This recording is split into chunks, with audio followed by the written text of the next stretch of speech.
ಕಾರ್ಕಳದ ಪ್ರವಾಸೋದ್ಯಮಕ್ಕೆ ದೊಡ್ಡ ಉತ್ತೇಜನವನ್ನು ನೀಡಬೇಕು ಅನ್ನುವಂಥ ಹಿನ್ನೆಲೆಯಿಂದ ಆರಂಭವಾದಂತಹ ಪರಶುರಾಮ ಥೀಮ್ ಪಾರ್ಕ್ ಕಾಂಗ್ರೆಸ್ ವಿನಾಕಾರಣ ವಿವಾದಗಳನ್ನು ಹುಟ್ಟುಹಾಕಿ ಪ್ರವಾಸೋದ್ಯಮದ ಕಗ್ಗೊಲೆಯನ್ನ ಇವತ್ತು ನಡೆಸಿದೆ.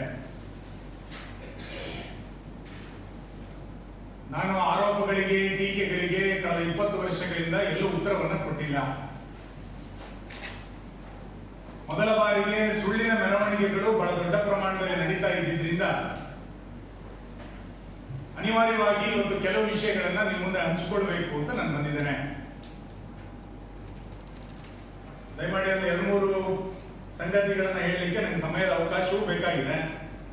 ನಿಮ್ಮ ಮುಂದೆ ಅದನ್ನ ಪ್ರಸ್ತುತಪಡಿಸಿ ನಂತರ ಇವತ್ತಿನ ಕಾಲಘಟ್ಟದಲ್ಲಿ ನಡೀತಾ ಇರುವಂತಹ ಚರ್ಚೆಗಳಿಗೆ ನಾನು ಬರ್ತೇನೆ.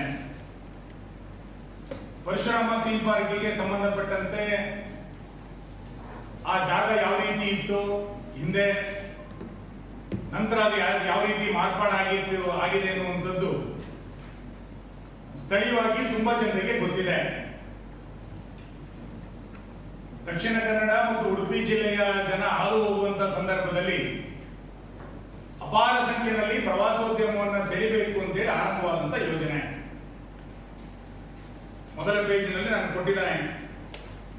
11 ಕೋಟಿ ರೂಪಾಯಿಯ ಯೋಜನೆಯನ್ನ ಇದಕ್ಕೆ ಸಿದ್ಧಪಡಿಸಿದ್ದು. ಸರ್ಕಾರ ಬಿಡುಗಡೆ ಮಾಡಿದ್ದು 6,72,00,000 ರೂಪಾಯಿ ಅನುದಾನವನ್ನು ಮಾತ್ರ. ಇನ್ನು 4.5 ಕೋಟಿ ರೂಪಾಯಿ ಮಂಜೂರಾತಿ ಆಗಿದ್ರೂ ಕೂಡ ಬಿಡುಗಡೆ ಆಗಿಲ್ಲ. ಮತ್ತು ಈ ಯೋಜನೆ ಆರಂಭ ಆದ ನಂತರ ಚುನಾವಣೆಗಳ ಪ್ರಕ್ರಿಯೆಗಳು ಮುಗಿದ ನಂತರ ಸೋಲಿನ ಹತಾಶೆಯಿಂದ ಯಾವ ರೀತಿಯಾದಂತಹ ಸುಳ್ಳು ಆರೋಪಗಳನ್ನು ಸೃಷ್ಟಿ ಮಾಡ್ತಾ ಹೋದ್ರು. ಪ್ರತಿದಿನ ಒಂದಲ್ಲ ಒಂದು ರೀತಿಯಾದಂತಹ ಆರೋಪಗಳು ಯಾವ ರೀತಿ ಬದಲಾಗ್ತಾ ಹೋಯಿತು.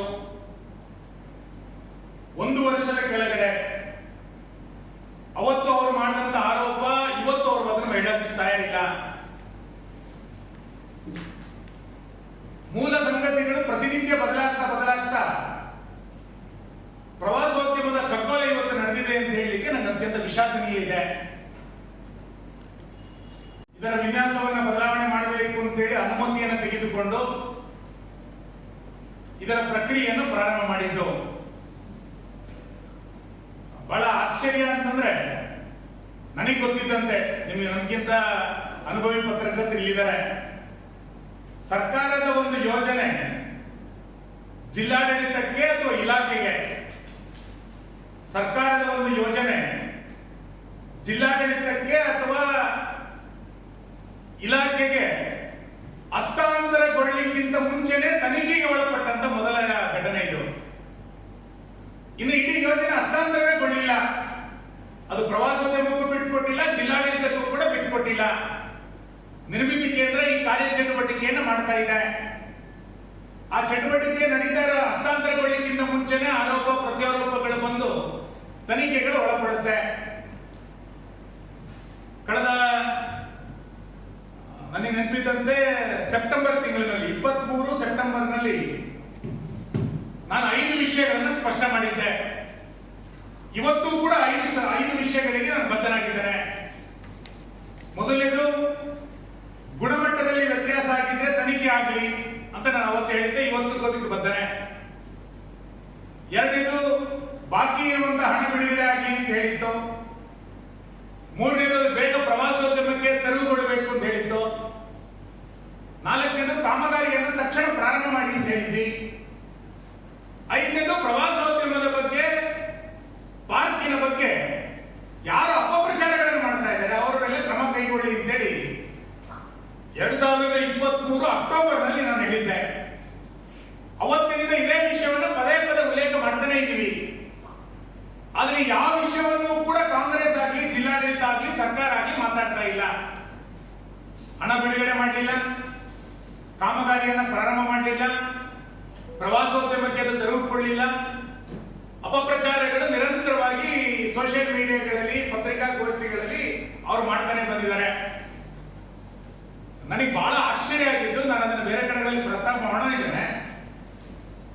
ಜಿಲ್ಲಾ ಪೊಲೀಸ್ ಇಲಾಖೆ ಒಂದು ಹೊಸ ಪರಂಪರೆಯನ್ನು ಹುಟ್ಟು ಹಾಕ್ತೀವಿ. ಏನು ಪರಂಪರೆಯನ್ನು ಹುಟ್ಟು ಹಾಕಿದೆ ಅಂತ ಕೇಳಿದ್ರೆ, ನಾನು ಮೊದಲನೇ ಹೇಳಿದ್ದು ಹಸ್ತಾಂತರಗೊಳ್ಳಿಕ್ಕಿಂತ ಮುಂಚೆನೆ ತನಿಖೆಗೆ ಒಳಪಡಿಸಿರೋದು. ಇದು ಒಂದು ಭಾಗ ಇಲ್ಲಿ ತನಿಖೆಗೆ ನಾನು ವಿರೋಧ ಮಾಡ್ತಾ ಇಲ್ಲ. ಒಂದು ಸರ್ಕಾರಿ ಕಾಮಗಾರಿ ಚೆನ್ನಾಗಿಲ್ಲ ಅಂತಾದ್ರೆ ಅದಕ್ಕೆ ಸಂಬಂಧಪಟ್ಟಂತ ಇಲ್ಲಿ ಇಲಾಖೆ ಗುತ್ತಿಗೆದಾರರ ಮೇಲೆ ಮೊಕದ್ದಮೆಯನ್ನು ದಾಖಲಿಸಬೇಕು. ಯಾರೋ ಅಂಗನವಾಡಿ ಸರಿ ಮಾಡಲಿಲ್ಲ, ಆ ಗುತ್ತಿಗೆದಾರರ ಮೇಲೆ ಕ್ರಮ ಕೈಗೊಳ್ಳಬೇಕು. ಯಾರೋ ಶಾಲೆ ಕಟ್ಟಡ ಮಾಡಿದ್ರು, PWD ನೋಡಬೇಕು. ರಸ್ತೆ ಸರಿ ಮಾಡಲಿಲ್ಲ, RDPR ನೋಡಬೇಕು. ಇದೆಲ್ಲ ಒಂದು ಇಲ್ಲಿ ತಗೊಂಡಂತ ಪ್ರೊಸೀಜರ್ಸ್ಗಳು. ಯಾವ ಇಲಾಖೆಯೂ ದೂರು ಕೊಟ್ಟಿಲ್ಲ. ನಿರ್ಮಿತಿಯೂ ದೂರು ಕೊಟ್ಟಿಲ್ಲ, ಪ್ರವಾಸೋದ್ಯಮವೂ ದೂರು ಕೊಟ್ಟಿಲ್ಲ, ಕನ್ನಡ ಸಂಸ್ಕೃತಿ ಇಲಾಖೆಯೂ ದೂರು ಕೊಟ್ಟಿಲ್ಲ, ಜಿಲ್ಲಾಡಳಿತವೂ ದೂರು ಕೊಟ್ಟಿಲ್ಲ. ದೂರು ಕೊಟ್ಟಿದ್ದು ಕಾಂಗ್ರೆಸ್ ಮುಖಂಡ ಖಾಸಗಿ ವ್ಯಕ್ತಿ ಕೊಟ್ಟಂತ ದೂರಿಗೆ FIR ಆಗುತ್ತೆ. ನಾನು ನಿಮ್ಮನ್ನ ಬೆಳಕಿಗೆ ಚೆಲ್ತಾ ಇರುವಂತದ್ದು, ನಾಳೆ ಇನ್ಯಾರೋ ಒಬ್ಬ ಶಾಲಾ ಕಟ್ಟಡ ಮಾಡಿದ, ಯಾರೊಬ್ಬ ಖಾಸಗಿ ವ್ಯಕ್ತಿ ಕಂಪ್ಲೇಂಟ್ ಕೊಟ್ರೆ FIR ಮಾಡುತ್ತಾರೆ ಜಿಲ್ಲಾಡಳಿತ. ಯಾರೋ ಒಬ್ಬ ರಸ್ತೆ ಮಾಡ್ತಾನೆ, ಅವನ ಗುಣಮಟ್ಟ ಸರಿ ಇಲ್ಲ, ಯಾರೊಬ್ಬ ಖಾಸಗಿ ವ್ಯಕ್ತಿ ಕಂಪ್ಲೇಂಟ್ ಕೊಡ್ತಾನೆ, FIR ಮಾಡ್ತೀರಾ? ಸಾವಿರಾರು FIR ಆಗ್ಬಿಡ್ಬೋದು ಈ ಮುಂದಿನ ದಿನಗಳಲ್ಲಿ. ನಮ್ದೇನು ವಿರೋಧ ಇಲ್ಲ, ಆದ್ರೆ ಒಂದು ಹೊಸ ಪರಂಪರೆಯನ್ನು ಹುಟ್ಟು ಹಾಕಲಾಯಿತು ಅಂತ. ಇಲ್ಲಿಯ ತನಕ ಸರ್ಕಾರಿ ಕಾರ್ಯಕ್ರಮಗಳಲ್ಲಿ ಯಾವ್ದಾದ್ರು ವ್ಯತ್ಯಾಸಗಳಾದ್ರೆ ಇಲಾಖೆ ಅದಕ್ಕೆ ಕಂಪ್ಲೇಂಟ್ ಅನ್ನು ಕೊಡಬೇಕು, ಅವನ ಬ್ಲಾಕ್ ಲಿಸ್ಟಿಗೆ ಸೇರಿಸಬೇಕಾ ಅಥವಾ ದಂಡ ವಸೂಲಿ ಮಾಡಬೇಕಾ, ಇಲಾಖೆ ಮಾಡಬೇಕು. ಇಲ್ಲಿ ಮಾಡಿದ್ದು ಕಾಂಗ್ರೆಸ್ ಮುಖಂಡ ಕೊಟ್ಟಂತ ದೂರಿಗೆ FIR ಅನ್ನು ದಾಖಲು ಮಾಡಿದ್ರು. ಮುಂದುವರೆದು ಹೋಗ್ತೇನೆ. ಕಾಂಗ್ರೆಸ್ ಮುಖಂಡ ದೂರು ಕೊಡ್ತಾರೆ, FIR ಮಾಡ್ತಾರೆ. ಮಾಜರ್ ಮಾಡ್ಲಿಕ್ಕೆ ಯಾರು ಹೋಗಿದ್ದು? ನಮ್ಮ ಪರಾಜಿತ ಅಭ್ಯರ್ಥಿ ಮಾಜರ್ ಮಾಡ್ಲಿಕ್ಕೆ ಹೋಗ್ತಾರೆ. ಇಲ್ಲಿಗೆ ಕೃಷ್ಣನಾಯಕನ ಗ್ಯಾರೇಜಿಗೆ ಮಾಜರ್ ಮಾಡ್ಲಿಕ್ಕೆ ಪೊಲೀಸರು ಕರ್ಕೊಂಡು ಹೋಗ್ತಾರೆ. ಪೊಲೀಸರು ಯಾಕೆ ಮಾಜರಿಗೆ ಅವ್ರನ್ನ ಕರ್ಕೊಂಡು ಹೋದ್ರು? ಉತ್ತರ ಕೊಡಬೇಕು ಪೊಲೀಸ್ ಇಲಾಖೆ, ನನಗೆ ಗೊತ್ತಿಲ್ಲ. ಮೂರನೇದು, ಹಣ ಬಿಡುಗಡೆ ಮಾಡಬೇಕಾಗಿರೋದು ಕಾಂಗ್ರೆಸ್ ಸರ್ಕಾರ. ಪರಾಜಿತ ಅಭ್ಯರ್ಥಿ ಉಳಿದೆಲ್ಲದನ್ನೂ ಮಾತಾಡ್ತಾರೆ, ಆದ್ರೆ ಹಣ ಬಿಡುಗಡೆ ಮಾಡಬೇಕು ಅಂತೇಳಿ ಇಲ್ಲಿಯ ತನಕ ಒಂದು ಹೇಳಿಕೆಯನ್ನ ಕೊಡಲಿಲ್ಲ. ಬೆಂಗಳೂರಿನ ತನಕ ಪ್ರತಿಭಟನೆಯನ್ನು ಮಾಡಿದ್ರು. ಬೆಂಗಳೂರಿಗೆ ಪ್ರತಿಭಟನೆಯನ್ನು ಮಾಡಲಿಕ್ಕೆ ಬರುತ್ತೆ, ಜನ ಸೇರಿಸಲಿಕ್ಕೆ ಬರುತ್ತೆ. ಸರ್ಕಾರ ಬಾಕಿ ಇರುವಂತಹ ಹಣ ಬಿಡುಗಡೆ ಮಾಡಬೇಕು ಅಂತ ಹೇಳೋದಿಲ್ಲ. ನಾಲ್ಕನೇದು, ಕಾಮಗಾರಿಯನ್ನು ಮುಂದುವರಿಸಬೇಕು ಅಂತೇಳಿ ಕೋರ್ಟ್ ಹೇಳಿದಾಗ ರಸ್ತೆಗೆ ಮಣ್ಣನ್ನು ಹಾಕಿ ಅಡ್ಡಗಾಲನ್ನು ಹಾಕ್ತಾರೆ. ದಾರಿ ಹೋಗುವಂತ ರಸ್ತೆಗೆ ಮಣ್ಣನ್ನು ಹಾಕ್ತಾರೆ. ನಿಮ್ಗೆ ಫೋಟೋ ಕೊಟ್ಟಿದ್ದೇನೆ. ಇದರ ಕುರಿತಂತೆ ಯರ್ಲಪಾಡಿ ಗ್ರಾಮ ಪಂಚಾಯಿತಿ ಅಧ್ಯಕ್ಷರು ಕಂಪ್ಲೇಂಟ್ ಕೊಟ್ರೆ ಇವತ್ತಿನ ತನಕ ದೂರು ದಾಖಲಾಗೋದಿಲ್ಲ. ಕಂಪ್ಲೇಂಟ್ ತಗೊಳ್ತಾರೆ, ಯಾರ ಮೇಲೆ FIR ಮಾಡೋದಿಲ್ಲ. ಇದು ಈ ಪ್ರಕರಣದಲ್ಲಿ ನಡೀತಾ ಇರುವಂತಹ ಒಂದು ರಾಜಕೀಯ ತನಿಖೆ. ಇದನ್ನ ನಿಷ್ಪಕ್ಷಪಾತವಾದ ತನಿಖೆ ಅಂತ ಹೇಳಲಿಕ್ಕೆ ನನಗೆ ನಾಚಿಕೆ ಆಗುತ್ತೆ. ತನಿಖೆ ಯಾವ ದಿಕ್ಕಿನಲ್ಲಿ ಹೋಗ್ತಾ ಇದೆ ಇದನ್ನ ಇವತ್ತು ಅರ್ಥ ಮಾಡ್ಕೊಳ್ಬೇಕು. ಎರಡನೇದು, ನಾನು ಸ್ಪಷ್ಟೀಕರಣ ಕೊಡ್ಲಿಕ್ಕೆ ಇವತ್ತು ಬರಲಿಲ್ಲ. ಆ ಮರುವಿನ್ಯಾಸ ಮಾಡಬೇಕು ಅಂತೇಳಿ ಶಿಲ್ಪಿ ನಿರ್ಮಿತಿ ಕೇಂದ್ರಕ್ಕೆ ಕೋರ್ತಾರೆ. ನಿಮಗೆ ದಾಖಲೆ ಕೊಟ್ಟಿದ್ದೇನೆ. ಅದರಲ್ಲಿ ಕಾಂಗ್ರೆಸ್ ಯಾವ ರೀತಿ ಸುಳ್ಳನ್ನು ಕೊಡಿಸ್ತಾ ಹೋಯ್ತು ಅಂತಂದ್ರೆ, ಆ ಮರುವಿನ್ಯಾಸ ಮಾಡ್ಲಿಕ್ಕೋಸ್ಕರ ಶಿಲ್ಪಿ ವಿಗ್ರಹವನ್ನು ತೆರವುಗೊಳಿಸುವಂತ ಪ್ರಕ್ರಿಯೆಯನ್ನ ಪ್ರಾರಂಭ ಮಾಡಿದ್ರು. ಪ್ರಾರಂಭ ಮಾಡಿದಾಗ ಮೂರ್ತಿ ಕಳವಾಯಿತು ಅಂತಂದ್ರು. ಬಹಳ ದೊಡ್ಡ ಸುದ್ದಿ ಮಾಡಿದ್ರು. ಮೂರ್ತಿ ಕಳವಾಯಿತು ಮೂರ್ತಿ ಎಲ್ಲೋಯ್ತು ಅಂತ ಶುರು ಮಾಡಿದ್ರು. ನೆನ್ನೆನೂ ಕೇಳಿದರೆ ರೈಲ್ ಮೂರ್ತಿ ಕಳವಾದ ಭಾಗ ಎಲ್ಲಿದೆ ಅಂತ. ನಾನು ಜಿಲ್ಲಾ ತಹಸೀಲ್ದಾರರ ಒಂದು ಆದೇಶವನ್ನು ಇಲ್ಲಿ ಓದ್ತೇನೆ. ತಹಸೀಲ್ದಾರರು 9/10/2023 ಒಂದು ಆದೇಶ ಮಾಡ್ತಾರೆ. ನಿಮ್ಮದು 7ನೇ ಪೇಜ್ 8ನೇ ಪೇಜಲ್ಲಿ ಇದೆ. ಅವರು ಪೊಲೀಸ್ ಉಪನಿರ್ದೇಶಕರಿಗೆ ಒಂದು ಪತ್ರ ಬರೀತಾರೆ. ಬರೆದವರು ಹೇಳ್ತಾರೆ, ಪರಶುರಾಮ ಥೀಮ್ ಪಾರ್ಕ್ನ ಕಾಮಗಾರಿಯನ್ನು ಪೂರ್ಣಗೊಳಿಸಲು ಅನುಕೂಲವಾಗುವಂತೆ ಸೆಪ್ಟೆಂಬರ್ 29ರವರೆಗೆ ಪ್ರವಾಸಿಗರ ಭೇಟಿಯನ್ನು ನಿಶ್ಚಯಿಸಲಾಗಿತ್ತು. 9/10/2019 ನವೆಂಬರ್ ತಿಂಗಳ ಅಂತ್ಯದವರೆಗೆ ಕಾಮಗಾರಿಯನ್ನು ಪೂರ್ಣಗೊಳಿಸಲು ಕಾಲಾವಕಾಶ ಬೇಕಾಗಿರೋದ್ರಿಂದ ಪೊಲೀಸ್ ಭದ್ರತೆಯನ್ನು ಒದಗಿಸುವಂತೆ ಕೋರಿದೆ ಅಂತೇಳಿ ತಹಸೀಲ್ದಾರರು ಪೊಲೀಸರಿಗೆ ಪತ್ರ ಬರೀತಾರೆ. ಪೊಲೀಸರು ಅಲ್ಲಿ ನಿಗಾ ವಹಿಸಿದ್ರು, ಇಲ್ಲ ನಾನು ಹೇಳೋದಿಲ್ಲ, ನಿಗಾ ವಹಿಸಿದ್ರು. ಈ ಸಂದರ್ಭದಲ್ಲಿ ಯಾರು ಪ್ರವೇಶ ಮಾಡಿಲ್ಲ ಅಂತಂದಾಗ ಕಾಂಗ್ರೆಸ್ ಮುಖಂಡರು ಆರೋಪ ಮಾಡಿದ್ರು. ನಾನು ಪತ್ರಿಕೆ ಹೇಳಿಕೆ ಕಳಿಸ್ಕೊಡ್ತೇನೆ ನಿಮಗೆ. ಏನು ಅಲ್ಲಿ ಪೊಲೀಸರ ಭದ್ರತೆಯಲ್ಲಿ ಇದು ಮಾಡ್ತದೆ, ಪೊಲೀಸರನ್ನ ವಾಪಸ್ ತಗೊಳ್ಬೇಕು ಅಂತ ಅವರೇ ಆಗ್ರಹ ಮಾಡ್ತಾರೆ. ತಹಸೀಲ್ದಾರರು ಪೊಲೀಸರ ಭದ್ರತೆಯನ್ನು ಕೇಳ್ತಾರೆ. ಪೊಲೀಸರ ಭದ್ರತೆಯಲ್ಲಿ ಮರುವಿನ್ಯಾಸಕ್ಕೆ ಮೂರ್ತಿಯ ಕೆಲವು ಭಾಗಗಳನ್ನು ತೆಗಿತಾರೆ. ಕಳುವಾಯಿತು ಅಂತ ಯಾರಿಗೆ ಹೇಳಿದ್ರು? ಇವ್ರದೇ ಸರ್ಕಾರ, ಇವ್ರದೇ ಜಿಲ್ಲಾಡಳಿತ. ಕಳುವಾಗಿದೆ ಅಂತ ಯಾರ ಹತ್ರ ಹೇಳ್ತಾರೆ? ಬಹಳ ಆಶ್ಚರ್ಯ ಅಂತಂದ್ರೆ ಅವತ್ತು ರಕ್ಷಣೆಯನ್ನ ಕೊಟ್ಟಂತ ಅಧಿಕಾರಿಗಳೇ ಒಂದು ತನಿಖೆಯನ್ನು ಮಾಡ್ತಾ ಇರೋದು. ಅವತ್ತು ಮೂರ್ತಿಯನ್ನ ತೆಗಿಲಿಕ್ಕೆ ಬಿಡಬೇಕಾದ್ರೆ ಯಾರು ರಕ್ಷಣೆಯನ್ನು ಕೊಟ್ಟಿದ್ರು ಅವರೇ ಇವತ್ತು ತನಿಖೆಯನ್ನು ಮಾಡ್ತಾ ಇದ್ದಾರೆ. ಅಂದ್ರೆ ಪೂರ್ತಿ ಇಡೀ ತನಿಖೆಯನ್ನ ದಿಕ್ಕು ತಪ್ಪಿಸುವಂತ ಎಲ್ಲ ಪ್ರಯತ್ನಗಳು ಇದರಲ್ಲಿ ನಡೆದಿದೆ. ಒಟ್ಟು ಈ ಪ್ರಕರಣದಲ್ಲಿ ಆರೋಪ ಇದ್ದಿದ್ದೇನು? ನಾನು ತುಂಬಾ ವಿವರಕ್ಕೆ ಹೋಗಲ್ಲ, ನಿಮ್ಮ ಹತ್ರ ಕೊಟ್ಟಿದ್ದೇನೆ, ನೀವು ದಯಮಾಡಿ ಅದನ್ನು ಗಮನಿಸಿ. ಮೂಲ ಹೇಳಿದ್ದೇನು ಅವರೆಲ್ಲರೂ? ಇದು ಫೈಬರ್ ಮೂರ್ತಿ, ಇದು ಕಂಚಿಂದಲ್ಲ, ಇದು ಫೈಬರ್ ಅಂತ ಹೇಳಿದೆ. ಯಾರು ಇದರ FIR ಅನ್ನು ಮಾಡಿಸಿದಂತ ಅರ್ಜಿದಾರ ಇದ್ದಾರೆ ಅವರು ವಕೀಲರು ಹೈಕೋರ್ಟ್ ಅಲ್ಲಿ ಹೇಳ್ತಾರೆ ಮೂರ್ತಿ ಬಗ್ಗೆ ನಮಗೆ ಡಿಸ್ಪ್ಯೂಟ್ ಇಲ್ಲ, ನಮಗೆ ಡಿಸ್ಪ್ಯೂಟ್ ಇಲ್ಲ, ಅದು GST ಕಟ್ಟಿಲ್ಲ, ಅದ್ರ ಬಗ್ಗೆ ಡಿಸ್ಪ್ಯೂಟ್ ಅಂತ. ಮತ್ತು ಬಹಳ ಸ್ಪಷ್ಟವಾಗಿ ಹೈಕೋರ್ಟ್ ಹೇಳಿತ್ತು ಇದು ಫೈಬರ್ ಅಲ್ಲ, ಇದು ಕಂಚಿನ ಮೂರ್ತಿ, ಇದರಲ್ಲಿ ಎಷ್ಟು ಕಾಪರ್ ಹಾಕಿದ್ದಾರೆ, ಎಷ್ಟು ಜಿಂಕ್ ಹಾಕಿದ್ದಾರೆ ಅನ್ನೋದನ್ನು ಕೂಡ ಹೈಕೋರ್ಟ್ ಸ್ಪಷ್ಟ ಮಾಡಿದೆ. ಅಂದ್ರೆ ಮೂಲ ಆರೋಪಗಳನ್ನು ಅವ್ರು ಏನ್ ಮಾಡ್ತಾ ಇದ್ರು ಅದು ಬಹಳ ಸ್ಪಷ್ಟ, ಫೈಬರ್ ಅಲ್ಲ ಇದು ಕಂಚು ಅನ್ನುವಂಥದ್ದು ಹೈಕೋರ್ಟ್ ಕೂಡ ಹೇಳಿದೆ, NITK ರಿಪೋರ್ಟ್ ಕೂಡ ಹೇಳಿದೆ. ಈಗ ಇವರು ವಿನಾಕಾರಣ ಬೇರೆ ಬೇರೆ ರೀತಿಯಾದ ಆರೋಪಗಳನ್ನು ಮಾಡ್ತಾ ಇದ್ದಾರೆ. ಆರೋಪ ಏನಿತ್ತು? ಮೊದಲನೇ ಆರೋಪ ಏನಿತ್ತು? ಇದು ಫೈಬರ್ ಅಂತ ಹೇಳಿದ್ರು. ಫೈಬರ್ ಹೌದಾ ಅಲ್ಲ ಅಂತ ಚರ್ಚೆ ನಡೀತಾ ಇರಬೇಕಾದ್ರೆ, ಮೂರ್ತಿ ವಿನ್ಯಾಸ ಮಾಡಬೇಕಾದ್ರೆ ಮೇಲಿಂದು ಫೈಬರ್ ಕೆಳಗಿಂದಲ್ಲ ಅಂತ ಹೇಳಿದ್ರು. ಈಗ ಹೇಳ್ತಾರೆ ಅವ್ನು GST ಕಟ್ಟಿಲ್ಲ ಅಂತ ಹೇಳ್ತಾರೆ. ಈಗ ನೆನ್ನೆ ಭಾರಿ ಅನುಕಂಪದ ಮಾತುಗಳನ್ನು ಹೇಳ್ತಾ ಇದ್ದಾರೆ. ನಾನು ಹೇಳ್ತೇನೆ, ಫೈಬರ್ ಅಂತ ಹೇಳ್ತಾ ಇದ್ದಂತ ಫೈಬರ್ ಉದಯ ಮಾಜಾರ್ ಮಾಡ್ಲಿಕ್ಕೆ ಹೋದಾಗ ಶಿಲ್ಪಿ ಬಗ್ಗೆ ಅನುಕಂಪ ಇರಲಿಲ್ವಾ? ಶಿಲ್ಪಿ ಕಾಮಗಾರಿಯನ್ನು ಮಾಡಲಿಕ್ಕೆ ರಸ್ತೆಗೆ ಮಣ್ಣನ್ನ ಅಡ್ಡಗಾಲ ಹಾಕಿದಾಗ ಶಿಲ್ಪಿ ಬಗ್ಗೆ ಅನುಕಂಪ ಇರಲಿಲ್ವಾ? GST ಕಟ್ಟಲಿಲ್ಲ ಅನ್ನುವಂಥದ್ದು ನಮ್ಮ ಸಮಸ್ಯೆ ಅಲ್ಲ. ಆತ ತನ್ನ ಕೆಲಸಗಾರರಿಗೆ ಸಂಬಳ ಕೊಡಲಿಲ್ಲ ಅಂತಂದ್ರೆ ನಮ್ಮ ಕೆಲಸ ಅಲ್ಲ ಅದು. ನಮಗೆ ಕಾಮಗಾರಿಯನ್ನ ಟೆಂಡರ್ ಪ್ರಕಾರ, ನಿರ್ಮಿತಿ ಕೇಂದ್ರದ ಅಗ್ರಿಮೆಂಟ್ ಪ್ರಕಾರ ಏನಾಗಬೇಕಿತ್ತು ಆ ಪ್ರಕಾರ ಕಾಮಗಾರಿಯನ್ನು ಮಾಡ್ಕೊಡ್ಬೇಕು. ಉಳಿದ ವಿಷಯಗಳು ಆತನ ಗ್ಯಾರೇಜ್ ನಲ್ಲಿ ಎಷ್ಟು ಜನ ಇದ್ದಾರೆ, ಆತ ಕರೆಂಟ್ ಬಿಲ್ ಕಟ್ಟಿದಾನೋ, GST ಕಟ್ಟಿಲ್ವೋ, ಕೆಲಸಗಾರರಿಗೆ ಸಂಬಳ ಕಟ್ಟಿಲ್ವೋ, ನಮಗೇನು ಸಂಬಂಧ? ಈಗ ಅವರು 1 ಕೋಟಿ ರೂಪಾಯಿ ಎಲ್ಲಿಗೆ ಹೋಯ್ತು? ನಿಮ್ಮದೇ ಸರ್ಕಾರ ಇದೆ, ತನಿಖೆ ಮಾಡಿ, ಯಾರು ಬೇಡ ಅಂತ ಹೇಳಿದ್ದಾರೆ. ಆದ್ರೆ ಈ ತನಿಖೆ ಯಾವ ರೀತಿ ದಿಕ್ಕು ತಪ್ಪು ಅನ್ಲಿಕ್ಕೆ ನಾನು ಹೇಳೋದು, ನಿಮ್ಮ ಹತ್ರ ಡಾಕ್ಯುಮೆಂಟ್ ನಾನು ಕೊನೆಯಲ್ಲಿ ಕೊಟ್ಟಿದ್ದೇನೆ. COD ತನಿಖೆ ಆಗಬೇಕು ಅಂತ ಹೇಳಿ ಮಾನ್ಯ ಮುಖ್ಯಮಂತ್ರಿಗಳಿಗೆ ಫೆಬ್ರವರಿ 2ನೇ ತಾರೀಕು ಮುಖ್ಯಮಂತ್ರಿಗಳು ಆದೇಶವನ್ನು ಮಾಡ್ತಾರೆ. ಇದು ಬಹಳ ಇಂಟ್ರೆಸ್ಟಿಂಗ್. ಮುಖ್ಯಮಂತ್ರಿಗಳು ಫೆಬ್ರವರಿ 6ನೇ ತಾರೀಕಿಗೆ ಮುಖ್ಯಮಂತ್ರಿಗಳು ಆದೇಶ ಮಾಡ್ತಾರೆ, ಇದನ್ನು COD ತನಿಖೆಗೆ ಕೊಟ್ಟಿದ್ದೀವಿ ಅಂತ. ಇದರ ನಡುವೆ ಏಪ್ರಿಲ್ 23ನೇ ತಾರೀಕು, ಇವ್ರು ಕೊಟ್ಟಿದ್ದು ಫೆಬ್ರವರಿ 6. ಏಪ್ರಿಲ್ 23ನೇ ತಾರೀಕಿಗೆ ಶಿಲ್ಪಿ ನನಗೆ ಕಾಮಗಾರಿಯನ್ನು ಮುಂದುವರಿಸಲಿಕ್ಕೆ ಅವಕಾಶ ಕೊಡಿ ಅಂತೇಳಿ ಕೋರ್ಟಿನ ಒಂದು ಆರ್ಡರ್ ತಗೊಂಡ್ಬರ್ತಾರೆ. ಲೋಕಸಭಾ ಚುನಾವಣೆ ನಡೀತಿತ್ತು 23ನೇ ತಾರೀಕು.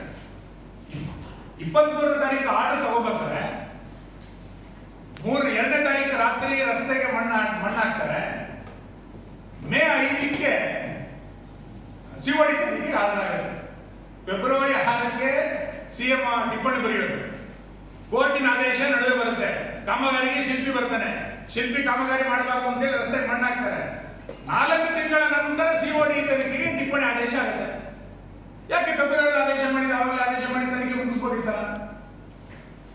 1 ವರ್ಷ ಆಯ್ತು ಕಾಮಗಾರಿ ನಿಂತು.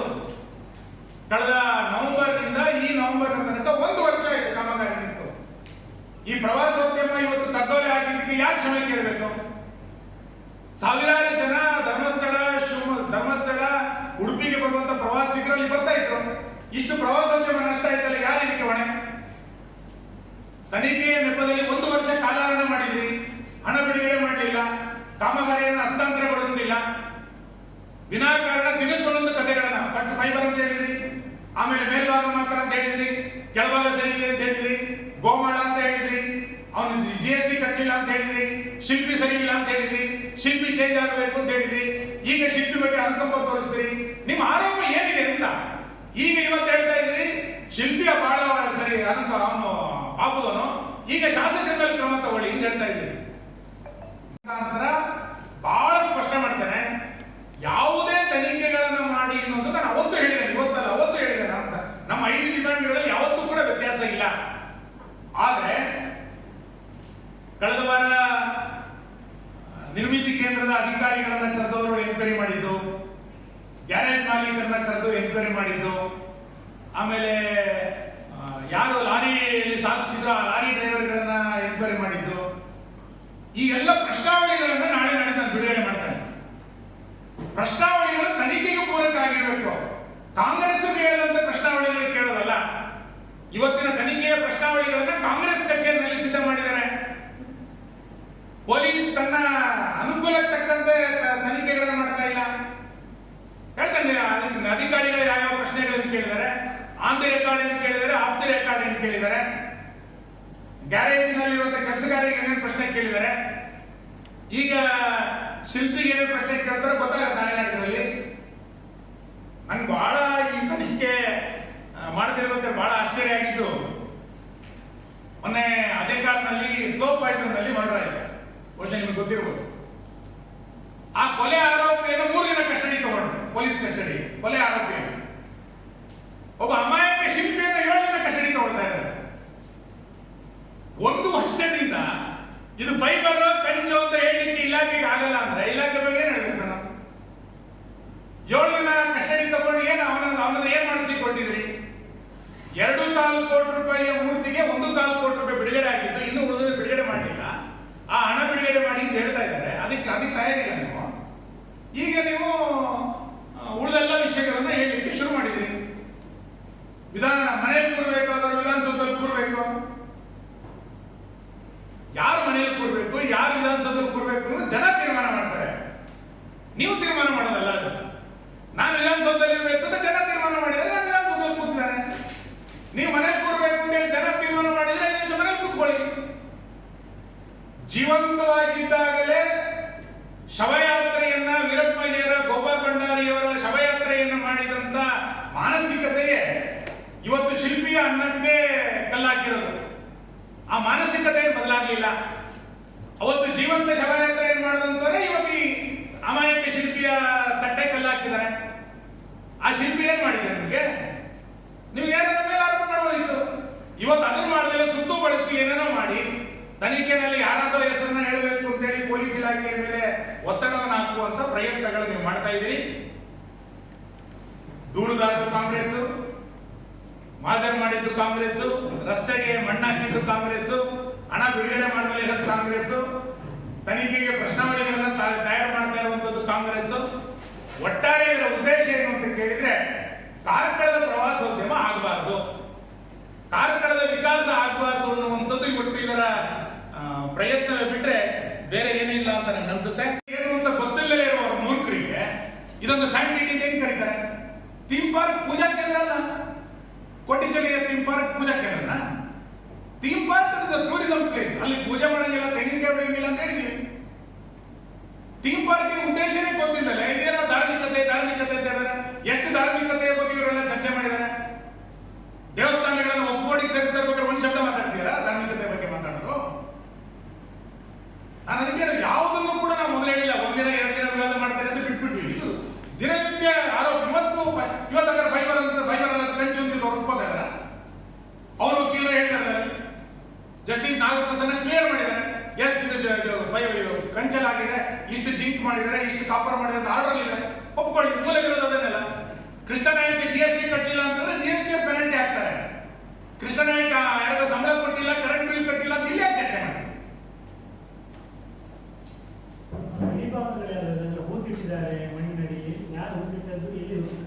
ಅವತ್ತು ಯಾರು ರಕ್ಷಣೆ ಕೊಟ್ಟಿದ್ರು ಆ ಪೊಲೀಸ್ ಅಧಿಕಾರಿ ಸಸ್ಪೆಂಡ್ ಮಾಡಿ, ತಹಸೀಲ್ದಾರ್ ಆರ್ಡರ್ ಇರ್ತಾರೆ ಪೊಲೀಸ್ ರಕ್ಷಣೆ ಮಾಡಬೇಕು ಅಂತ. ಮರುವಿನ್ಯಾಸ ಯಾಕಾಗಬೇಕು ಅಂತ ನಾನು ಹೇಳಿದಲ್ಲ. ಒಬ್ಬ ಶಿಲ್ಪಿ ಇನ್ನೂ ಚೆನ್ನಾಗಾಗ್ಬೇಕು ಅಂತ ಬಯಸೋದು ತಪ್ಪಿದ್ಯಾ? ಒಂದು ಶಿಲ್ಪಿ ಪೂರ್ತಿ ಪೇಮೆಂಟ್ ಆಗಲಿಲ್ಲ. ಇದು ಯಾವುದನ್ನು ಮಾಡಿದ್ರೆ ಹಣ 1 ರೂಪಾಯಿ ಬಿಡುಗಡೆ ಮಾಡಿದ್ರೆ ಸುಮ್ಮನೆ ಆರೋಪಗಳನ್ನು ದಿನಕ್ಕೊಂದೊಂದು ಆರೋಪ, ಒಂದೇ ಆರೋಪದಲ್ಲಿ ಸ್ಟಿಕ್ಕರ್ ಹಾಕಿದ್ರೆ ಹೇಳ್ಬೋದು. ದಿನಕ್ಕೊಂದೊಂದು ಆರೋಪ, ಮತ್ತೆ ಆರೋಪಕ್ಕೆ ಯಾವುದಾದ್ರೂ ಉರುಳಿದ್ಯಾ? ಎಸ್, ನಾನು ಫೈಬರು, ಕಂಚು, ಪ್ಲಾಸ್ಟಿಕ್, ಸಿಮೆಂಟ್ ನಾನು ಹೇಳಲ್ಲ, ನಾನು ತನಿಖಾಧಿಕಾರಿ ಅಲ್ಲ. ಆದ್ರೆ NIT ಹೇಳಿದ್ರೆ ಸುಮ್ಮನೆ ಆಗ್ಬೇಕಿತ್ತಲ್ಲ. ಇವತ್ತು GST ಕಟ್ಟಿಲ್ಲ ಅನ್ನೋದು ನನಗೆ ಮೊನ್ನೆ ಭಾಷಣ ಹೇಳಿದೆ. ಇನ್ಕಮ್ ಟ್ಯಾಕ್ಸ್ ಕಟ್ಟಿಲ್ಲ ಅಂತ ರೈಡ್ ಆಗಿದ್ದು ಫೈಬರ್ ಉದಯನ ಮನೆ ಮೇಲೆ.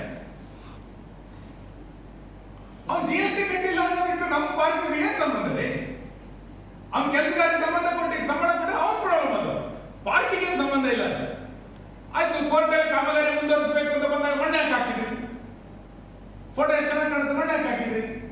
ನಮ್ಮ ಅಧ್ಯಕ್ಷರು ಕಂಪ್ಲೇಂಟ್ ಕೊಟ್ಟರೆ ಇವತ್ತಿನ ತನಕ ಎಫ್ಐಆರ್ ಆಗಲಿಲ್ಲ. ಯಾಕೆ ಇದಕ್ಕೆ ತನಿಖೆ ಮಾಡ್ಲಿಕ್ಕೆ ಬರಬೇಕು ಅನ್ಸುತ್ತೆ ಪೊಲೀಸ್ ಇಲಾಖೆಗೆ. ಮಣ್ಣಾಗ್ತಾರೆ ಯಾರು ಅನ್ನೋದ್ರ ಬಗ್ಗೆ ಎಫ್ಐಆರ್ ಮಾಡಬೇಕು ಅಂತ ಸರ್ಕಾರಕ್ಕೆ ಅನ್ಸೋದಿಲ್ವಾ? ಜಿಲ್ಲಾಡಳಿತಕ್ಕೆ ಅನ್ಸೋದಿಲ್ವಾ? ಮತ್ತೆ ನಾನು ಅದಕ್ಕೆ ಹೇಳಿದ್ದು, ಜಿಲ್ಲಾಡಳಿತ ಹೊಸ ಪರಂಪರೆ ಹುಟ್ಟಾಕ್ತು. ಸರ್ಕಾರಿ ಕಾಮಗಾರಿಗಳಿಗೆ ಪ್ರೈವೇಟ್ ಅವರು ಕಂಪ್ಲೇಂಟ್ ಕೊಟ್ಟರೆ ಎಫ್ಐಆರ್ ಮಾಡಬಹುದು ಅಂತ ಹೊಸ ಪರಂಪರೆ. ಇನ್ನು ಎಲ್ಲೆಲ್ಲಿ ಯಾರು ಗುತ್ತಿಗೆದಾರರ ಮೇಲೆ ಏನೇನು ಎಫ್ಐಆರ್ ಆಗುತ್ತೆ ನೋಡೋಣ, ನಾವು ಕಾಯ್ತೇವೆ. ಮಾಡಿದ್ರೆ ನಾನು ತಲೆ ಕೆಡಿಸ್ಕೊಳ್ಳಲ್ಲ ಅದಕ್ಕೆ. ಆದ್ರೆ ಸುಳ್ಳುಗಳನ್ನ ಹೇಳ್ತಾ ಹೇಳ್ತಾ ಸತ್ಯ ಅಂತ ಅನ್ನಿಸ್ಬಿಡ್ಬಾರ್ದು. ಅದಕ್ಕೆ ನಾನು ಹೇಳಿದ್ದು, ಜಿಲ್ಲಾಧಿಕಾರಿಗಳು ಆದೇಶ ಮಾಡಿದ್ರು, ಅದಕ್ಕೆ ಮರು ವಿನ್ಯಾಸಕ್ಕೆ ಶಿಲ್ಪಿ ತಯಾರದ. ಜಿಲ್ಲಾಧಿಕಾರಿಗಳು ಮರು ವಿನ್ಯಾಸ ಬೇಡ ಅಂತಂದ್ರೆ ಬೇಡ, ಯಾರು ಬೇಡ ಬೇಕಿದ್ರು ನಾವು ಬೇಕು ಅಂತ ಹೇಳಿದ್ದು. ಶಿಲ್ಪಿ ರಿಕ್ವೆಸ್ಟ್ ಮಾಡಿದ್ದಕ್ಕೆ ಜಿಲ್ಲಾಧಿಕಾರಿಗಳ ಅನುಮತಿ, ಅದಕ್ಕೆ ತೆರವು ಪೊಲೀಸ್ ಬಂದೋಬಸ್ತ್ನಲ್ಲಿ ತೆರವಾಗಿತ್ತು. ಕಳ್ತನ ಅಂತ ಯಾರು ಹೇಳಿದ್ರು? ಅದನ್ನು ಬಿಟ್ಟು ಉಳಿದೆಲ್ಲ ಆರೋಪಗಳನ್ನು ಮಾಡ್ತಾ ಮಾಡ್ತಾ ತನಿಖೆಯನ್ನು ದಿಕ್ಕು ತಪ್ಪಿಸ್ತಾ ಇದ್ದೀರಿ. ನಾನು ಇವತ್ತು ಆಗ್ರಹ ಮಾಡ್ತಾನೆ, ಬಾಕಿ ಇರುವಂತಹ ಹಣವನ್ನು ತಕ್ಷಣ ಬಿಡುಗಡೆ ಮಾಡಿ ತನಿಖೆ ಆಗಲಿ. ಆದ್ರೆ ತನಿಖೆ ಎನ್ನುವುದರಲ್ಲಿ ರಾಜಕಾರಣವನ್ನು ಮಾಡಬೇಡಿ. ಪ್ರವಾಸೋದ್ಯಮಕ್ಕೆ ಬೇಗ ತೆರೆದುಕೊಳ್ಳಿ. ನಮ್ಮ ಬೈಲೂರು ನೀರೇ ಎಲ್ಲ ಜಿಲ್ಲಾ ಪಂಚಾಯತಿ, ತಾಲೂಕ್ ಪಂಚಾಯತಿ ಮಾಜಿ ಅಧ್ಯಕ್ಷರುಗಳು, ಗ್ರಾಮ ಪಂಚಾಯತ್ ಅಧ್ಯಕ್ಷರು ಇದ್ದಾರೆ. ಎಂತ ಒಂದು ಸಂಭ್ರಮ ಇತ್ತಲ್ಲಿ, ಎಂತ ಒಂದು ಚಟುವಟಿಕೆಗಳಿತ್ತು, ಆರ್ಥಿಕ ಚಟುವಟಿಕೆಗಳು ಎಷ್ಟಿತ್ತು. ಇಡೀ ಪ್ರವಾಸೋದ್ಯಮವನ್ನ ಕಗ್ಗೊಲೆ ಮಾಡಿದ್ದು ಯಾರು ಅಂತ ಕೇಳಿದ್ರೆ ಇದೇ ಫೈಬರ್ ಉದಯ ಈ ಪ್ರವಾಸೋದ್ಯಮವನ್ನ ಕಗ್ಗೊಲೆ ಮಾಡಿದ್ದು. ಅವರು ಕಗ್ಗೊಲೆ ಮಾಡಿದ್ದರ ಪರಿಣಾಮವಾಗಿ ಇವತ್ತು ಇಷ್ಟು ದೊಡ್ಡ ಪ್ರಮಾಣದಲ್ಲಿ ಇದು ಕಾರ್ಕಳದ ಪರಶುರಾಮ ಥೀಮ್ ಪಾರ್ಕ್ ವಿವಾದಕ್ಕೆ ಇವತ್ತು ಮಾಡ್ತಾ ಇದೆ. ಫೈಬರ್ ಉದಯ ಒಬ್ಬ ಅವಕಾಶವಾದಿ, ಫೈಬರ್ ಉದಯ ಗೋಲ್ಮಾಲ್ ಗುತ್ತಿಗೆದಾರ ಎಲ್ಲೆಲ್ಲಿ ಮಾಡಿದ್ದಾರೆ ಅಂತ ಪ್ರೈವೇಟ್ ಕಂಪ್ಲೇಂಟ್ಗಳನ್ನು ಹಾಕ್ತಾ ಹೋದ್ರೆ ನೂರಾರು ಎಫ್ಐಆರ್ ಆಗಿರುವುದು. ನಾನು ಅದಕ್ಕೆ ಹೇಳಿದ್ದು, ಇನ್ನು ಪ್ರೈವೇಟ್ ಅವರು ಕಂಪ್ಲೇಂಟ್ ಕೊಟ್ಟು ಎಫ್ಐಆರ್ ಮಾಡ್ಲಿಕ್ಕೆ ಶುರು ಆದ್ರೆ ನಮ್ಮ ಜಿಲ್ಲೆಯಲ್ಲಿ ಅಥವಾ ನಮ್ಮ ರಾಜ್ಯದಲ್ಲಿ ಯಾವ ಕಾಮಗಾರಿಗಳು ನಡೀಲಿಕ್ಕೆ ಸಾಧ್ಯ ಇಲ್ಲ. ಎಲ್ಲವೂ ಎಫ್ಐಆರ್ ಹಾಕಿ ಕೂತ್ಕೊಂಡ್ಬಿಟ್ರೆ ಇಲಾಖೆ ಕಂಪ್ಲೇಂಟ್ ಕೊಡ್ಬೇಕು, ಅದು ಬಿಟ್ಬಿಟ್ರು, ಮೂಲ ಉದ್ದೇಶನೇ ಬಿಟ್ಬಿಟ್ರಿ. ಇಲ್ಲಿ ಇಂಥ ಪರಿಸ್ಥಿತಿ ಆಗಿದೆ. ಹಾಗಾಗಿ ಇದು ಏನಾಗಬೇಕು ಅಂತೇಳಿ, ತನಿಖೆ ಹೇಗಾಗಬೇಕು ಅಂತೇಳಿ ನಾನು ತನಿಖಾಧಿಕಾರಿ ಅಲ್ಲ, ತನಿಖಾಧಿಕಾರಿಗಳು ಮಾಡಿ. ಆದ್ರೆ ತನಿಖಾಧಿಕಾರಿಗಳ ತರ ನಡೆಸ್ಕೊಳ್ಬೇಕು ಅಂತ ಮಾಜರ್ ಮಾಡಿದಾಗ ಪೊಲೀಸ್ ಇಲಾಖೆ ಹಾವಭಾವ ಹೇಗಿದ್ದು ನಿಮ್ಗೆ ಗೊತ್ತಿದೆ. ಪ್ರಶ್ನಾವಳಿಗಳೆಲ್ಲ ಕೇಳ್ತಾ ಇರುವಂತ ಪ್ರಶ್ನೆಗಳು ನಾಳೆ ನಾನು ಬಹಿರಂಗ ಮಾಡ್ತೇನೆ, ಅದು ಹೇಗಿದೆ ಅಂತ ಗೊತ್ತಿದೆ. ಈ ಎಲ್ಲ ವಿಷಯಗಳಿಗೆ ಸಂಬಂಧಪಟ್ಟಂತೆ ನಾನು ಸರ್ಕಾರವನ್ನ ಮತ್ತು ಜಿಲ್ಲಾಡಳಿತವನ್ನು ಆಗ್ರಹವನ್ನು ಮಾಡುವಂಥದ್ದು, ಯಾವ ತರಾತುರಿ ಶಿಲ್ಪಿಯ ಬಗ್ಗೆ ನೀವು ತೆಗೆದುಕೊಂಡಿದ್ದೀರೋ ಅಷ್ಟೇ ಆಗ್ರಹ. ಯಾರು ಅಪಪ್ರಚಾರವನ್ನು ಮಾಡ್ತಾ ಇದ್ದಾರೆ ಅವ್ರ ಬಗ್ಗೆಯೂ ಕ್ರಮ ತಗೊಳ್ಳಿ. ಯಾರು ಸುಳ್ಳಿನ ಸರಮಾಲೆಗಳನ್ನು ಹೇಳ್ತಾ ಇದ್ದಾರೆ ಅವ್ರ ಮೇಲೆಯೂ ಕ್ರಮ ತಗೊಳ್ಳಿ. ಮತ್ತು ವಾಸ್ತವಿಕತೆ ಏನೇನು ದಾಖಲೆಗಳು ಹೇಳಿದೆ ನಾನು. ಇದು ಯಾವುದು ನಂದಲ್ಲ, ಇದೆಲ್ಲದೂ ಕೂಡ ಸರ್ಕಾರಿ ದಾಖಲೆಗಳು. ಜಿಲ್ಲಾಧಿಕಾರಿಗಳ ಆದೇಶ, ನಿರ್ಮಿತಿ ಕೇಂದ್ರದ ಆದೇಶ, NITK ಆದೇಶ, ರಸ್ತೆಗೆ ಅವರು ಹಾಕಿದ ಮಣ್ಣು, ಇದೆಲ್ಲದೂ ಕೂಡ ಅವರದೇ ಆದೇಶ, ನಮ್ದು ಯಾರು ಕೂಡ ಅಲ್ಲ. ಇದನ್ನ ಒಂದ್ಸರಿ ಅರ್ಥ ಮಾಡಿಕೊಂಡು ಕಾರ್ಕಳ ಪ್ರವಾಸೋದ್ಯಮ ಚೆನ್ನಾಗಾಗಬೇಕು ಅಂತ ನಾನು ಹೇಳೋದು. ನಾನು ಹಿಂದೆನೂ ಹೇಳಿದ್ದೆ, ಕಾರ್ಕಳವನ್ನು ನಾನು ಪ್ರೀತಿಸ್ತೇನೆ. ಕಾರ್ಕಳವನ್ನು ನಾನು ಪ್ರೀತಿಸೋದ್ರಿಂದ ಕಾರ್ಕಳವನ್ನು ಅಭಿವೃದ್ಧಿ ಮಾಡ್ತಾ ಇದ್ದಾನೆ. ಯಾರು ಕಾರ್ಕಳವನ್ನು ದ್ವೇಷ ಮಾಡ್ತಾರೋ ಅವರು ಅಭಿವೃದ್ಧಿಗೆ ಅಡ್ಡಿಗಾಲನ್ನು ಹಾಕ್ತಾರೆ. ಹಾಗಾಗಿ ಪ್ರವಾಸೋದ್ಯಮ ಇಲ್ಲಿ ಕಗ್ಗೊಲೆ ಆಯಿತು. ಫೈಬರ್ ಉದಯ ಮಾಡ್ತಾ ಇರುವಂತ ಕೆಲಸ ಏನು ಅಂತ ಕೇಳಿದ್ರೆ, ಯಾರೋ ಗುತ್ತಿಗೆದಾರರ ಮೇಲೆ ಕೇಸ್ ಹಾಕೋದು, ಯಾರೋ ವ್ಯಾಪಾರಿಗಳಿಗೆ ಕೇಸ್ ಹಾಕೋದು, ಯಾರೋ ಬಿಜೆಪಿ ಕಾರ್ಯಕರ್ತರನ್ನ ಪರೋಕ್ಷವಾಗಿ ಬ್ಲಾಕ್ ಮೇಲ್ ಮಾಡೋದು, ಇದೆಲ್ಲದೂ ಕೂಡ ರಾಜಕಾರಣದ ಭಾಗ ಅಲ್ಲ. ಸರ್ಕಾರ ಇದ್ದಾಗ, ಆಡಳಿತ ಪಕ್ಷದ ಒಬ್ಬ ಪ್ರಮುಖ ಆದಾಗ ತನ್ನೂರಿಗೆ ಏನಾಗಬೇಕು ಅಂತೇಳಿ ಅನುದಾನಗಳನ್ನು ತರಬೇಕು. ಅದನ್ನ ಬಿಟ್ಟು ಅನುದಾನಗಳನ್ನು ತರಲಿಕ್ಕೆ ಈ ಸರ್ಕಾರ ಒಂದಕ್ಕೂ ಅನುದಾನ ಕೊಡಲಿಲ್ಲ ಬಿಡಿ. ಅಟ್ಲೀಸ್ಟ್ ಅದಕ್ಕೆ ಸಹಕಾರವನ್ನು ಮಾಡಿದ್ರೆ ನಾನು ಅದಕ್ಕೆ ಬೇಷ್ ಅಂತ ಕರೀತಾ ಇದ್ದೆ. ಇದನ್ನ ವಿನಾಕಾರಣ ಸುಳ್ಳುಗಳನ್ನ ಪೋಣಿಸ್ತಾ ಪ್ರವಾಸೋದ್ಯಮದ ಕಗ್ಗೊಲೆ ಇವತ್ತು ನಡೆದಿದೆ. ಜನ ಜಾಗೃತರಾಗಬೇಕು. ಮತ್ತು ಇದನ್ನ ಸ್ಪಷ್ಟೀಕರಣ ಇನ್ನು ನಾನು ಕೊಡೋದಿಲ್ಲ. ನಾನು ಈಗಾಗಲೇ ಸುಮಾರು ಸಭೆಗಳಲ್ಲಿ ವಿಷಯಗಳನ್ನು ಹೇಳ್ತಾನೆ ಬಂದಿದ್ವಿ, ಇನ್ನು ಸ್ಪಷ್ಟೀಕರಣ ಕೊಡೋದಿಲ್ಲ. ಬೈಲೂರಿನ ಜನರಿಗೆ ನಾನು ಹಿಂದನೇ ಹೇಳಿದ್ದೆ, ಇದು ಈ ಪ್ರಾಜೆಕ್ಟ್ ಸುನೀಲ್ ಕುಮಾರ್ದಲ್ಲ, ನನ್ನ ಮನೆ ಆಸ್ತಿ ಅಲ್ಲ, ಇದು ಕಾರ್ಕಳದ ಆಸ್ತಿ. ಇದು ಬೇಕು ಅಂತಂದ್ರೆ ಅಲ್ಲಿಯ ಜನ ತೀರ್ಮಾನ ಮಾಡ್ಬೇಕು, ಏನ್ ಮಾಡ್ಬೇಕು ಅಂತ. ಬೇಡ ಅಂತ ಕಾಂಗ್ರೆಸ್ ತೀರ್ಮಾನ ಮಾಡಿದ್ದಕ್ಕೆ ಜನ ಒಪ್ಪಿಕೊಂಡ್ರೆ ನಂದೇನು ವಿರೋಧ ಇಲ್ಲ ಅದಕ್ಕೆ. ಆದ್ರೆ ಒಂದು ಒಳ್ಳೆಯ ಪ್ರವಾಸೋದ್ಯಮ ನಾಶ ಆಯಿತು, ಅದನ್ನ ನಾಶವನ್ನು ಮಾಡಿದ್ದು ಇದೇ ಕಾಂಗ್ರೆಸ್ಸಿಗರು ಅಂತ ಹೇಳೋದನ್ನ ನಾನು ಮತ್ತೆ ಒತ್ತಿ ಹೇಳ್ತಾರೆ. ಇಂಥ ಪ್ರವಾಸೋದ್ಯಮದ ಕಗ್ಗೊಲೆಯನ್ನು ಮಾಡಿದಂತ ಮತ್ತು ಅಭಿವೃದ್ಧಿಯ ವಿರೋಧಿ ಟೂಲ್ ಕಿಟ್ ಅನ್ನ ಇಟ್ಕೊಂಡು ಬಂದಂತ ಕಾಂಗ್ರೆಸ್ಸಿನ ವಿರುದ್ಧ ಜನ ಜಾಗೃತರಾಗಬೇಕು ಅನ್ನುವಂಥದ್ದು ನನ್ನ ಆಶೆ ಇದೆ.